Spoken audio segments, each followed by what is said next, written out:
What's up? Today was the last day in Tokyo. So, solo flight tayo guys. Wala yung aking buddy. Ay, as usual, bibili na naman kami ng food namin. Ay, so. Pero hindi masyadong malamig ngayon. Hindi katulad kagabi na super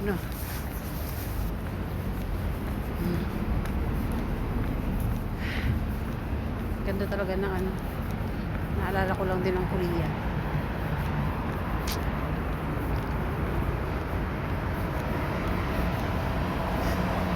Yun, lakad-lakad tayo, lakad. So nakalangan na kasi nag-blink na yung stoplight. Okay, so stop na nga siya.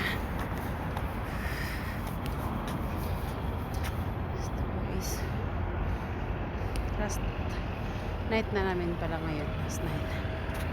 So, malulubat na ako. Bye for now. Bye.